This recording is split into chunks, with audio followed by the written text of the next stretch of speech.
ভারত উপমহাদেশের মধ্যে সবচাইতে ইসলামী শিক্ষার, একমাত্র ইসলামী শিক্ষার সঠিক কওমি ধারার ইসলামী শিক্ষার প্রাণ কেন্দ্র হল দারুল দেওবন্দ। যেই দারুল দেওবন্দ প্রতিষ্ঠিত হয়েছিল ব্রিটিশ খেলাফ আন্দোলন এবং এলেম শিক্ষা দেওয়ার সাথে একসাথে দুই কাজ হয়েছে।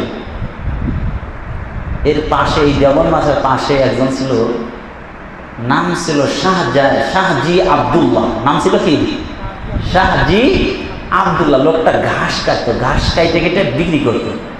সারাদিন ঘাস কাইটা এক আটি ঘাস হয়েছে এক বোঝার, বাজার নিয়ে আসতো। বাজারে নিলে 6 পয়সা বিক্রি করতো। কয় পয়সা? 6 পয়সা। জিনিস দাম সস্তা ছিল আর পয়সার দাম ছিল অনেক, টাকার অনেক দাম ছিল। শাহজি আব্দুল্লাহ এই ঘাস নেওয়ার জন্য লাইন ধরে থাকতো। কারণ শাহজি আব্দুল্লাহ যদিও ছিল একজন কৃষক, একজন খেটে খাওয়া মানুষ, ঘাস কাইটা বিক্রি কইরা তাদের জীবন চালাইতো।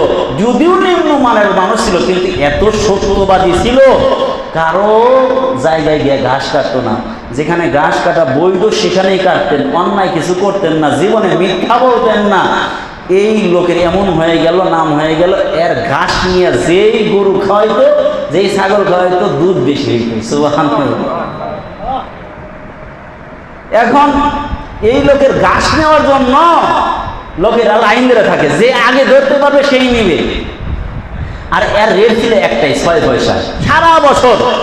এই যে এত লোক লাইন ধরছে, ইচ্ছা করলে বেশি দাম চাইতে পারতো, তাও চায় ওই 6 পয়সা। 6 পয়সা দিয়ে কি করতো? 2 পয়সা হলে আল্লাহ রাস্তায় দান করতো। সুবহানাল্লাহ। 6 পয়সা ঘাস দিয়েছে, 2 পয়সা করে দাম। আর আমরা মাসে 20,000 50,000 টাকা কামাই করেও 500 টাকা দান করার সুযোগ হয় না। 6 পয়সার মধ্যে 2 পয়সা আল্লাহ রাস্তায় দান করে দিছে, এদিকে খেয়াল করি। আর 2 পয়সা নিজের খরচের জন্য, বিবির খরচের জন্য, অর্থাৎ খাওয়ার জন্য। আর 2 পয়সা জমা করতো। কি করতো? জমা করতো। জমা করতে করতে 6 থেকে 7 টাকা যখন হইতো, দারুল দেওবন্দের যত পুরা স্টাফ আছে সবাই দাওয়াত করে না খাওয়াইতো। সুবহানাল্লাহ। 1 টাকাও রাখতে না। কাসেম নানুতুবি রহমতুল্লাহ, যারা আলেম অথবা যারা দিনদার হইতে নাম, কত বড় আলেম ছিল এই দেশের মধ্যে, যাদের কারণে আমরা হাদিস পেয়েছি। কাসেম নানুতুবি রহমতুল্লাহ, ইয়াকুব নানুতুবি রহমতুল্লাহ, রশিদ আহমদ গঙ্গোই রহমতুল্লাহ, ইনাদের মতো মানুষ বলতেন। ইয়াকুব নানুতুবি রহমতুল্লাহ নিজে বলেন যে এই লোকটার লোক করা তো জায়েজ নাই, হ্যাঁ, চাওয়াও জায়েজ নাই, কিন্তু আমরা আকাঙ্ক্ষায় থাকতাম এই লোকটা, ওই ঘাসওয়ালা বিক্রেতা কখন আমাদেরকে দাওয়াত খাওয়াবে। খাওয়ার জন্য হুজুরা দাওয়াত খাওয়ার জন্য লোক, কোনো আলেম দাওয়াত খাওয়ার জন্য লোক না। আমরা দাওয়াত না খাইতে চাই, কারণ দাওয়াত খাইলে সমস্যা। দাওয়াত না খাইলে সমস্যা না, দাওয়াত খাইলে সমস্যা। আমরা দাওয়াত থেকে বাঁচতে চাই। অনেকে বোঝেই না এটা, মনে করেন হুজুরা না, আমি আপনার বাড়িতে আমার খাওয়া করবো, আমার বাড়িতে খাবার নাই, আমার বাড়িতে ভালো খাবার আছে, আমার বাড়িতে যা আছে ওইটাই আমার জন্য খুব ভালো। খাওয়ার দরকার নেই, দাওয়াতের আসলে মোটেই দরকার নেই, কিন্তু মানুষের মন রক্ষার জন্য, সুন্নতের জন্য খাওয়া হয়। দেখেন ওনারা একদিন দেখেন, খেয়াল করেন, আজান হয়ে যাবে কেন বলে, ওনার এই খাবার দাওয়াত খাওয়ার পরে এত 100% হালাল টাকা। বলেন রিক্সাওয়ালা যে রিক্সা পায়, যদি সে অতিরিক্ত টাকা তার কাছে না নেয়, সঠিক মূল্য নিয়ে যদি এই রিক্সাটা পায়ের রিক্সা ছিল সময়, এখন টাকা পায়ের রিক্সা আছে, এই লোকটার টাকাটা কত হালাল।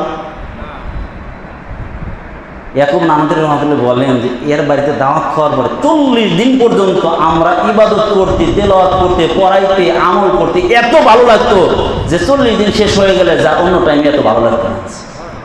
এর খাবার ভিতরে নূর দেখতাম, একটা বরকত দেখতাম।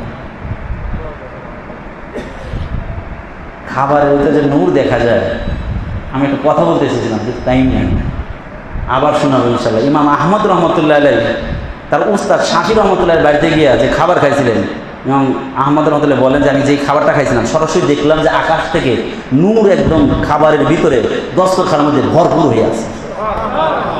তারা তো দিলালা মানুষ, আর দেখছে, আমরা তো কানা মানুষ, দিল তো কানাই, বাহিরেরটাও কানা, ভিতরেরটা কানা, সব দোস্ত দিল বানাইতে হবে, দিল বানাইতে হবে, মানুষ হইতে হবে, মানুষ হইতে হবে। আর এই ধরনের মজমাগুলো বসলে মানুষ হওয়া যাবে। ওই ভার্সিটিতে বইরা মানুষ, ওগুলোকে কয় মানুষ হয় নাই এখনো। এই যে মজমার মানুষ হইতে হবে, এই মজমায় শিখে শিখে মানুষ হইতে হবে, এই মানুষ হইতে হবে। আল্লাহ পাক আমাদেরকে বোঝার এবং আমল করার তৌফিক দান করুন, বলুন আমিন। ইশারের নামাজের সাথে সাথে ইনশাল্লাহ আবার সবাই জুমে বসবো। এই মজমা তো প্রত্যেকদিন হবে না, আমরা সবাই ইনশাল্লাহ জুমে বসবো।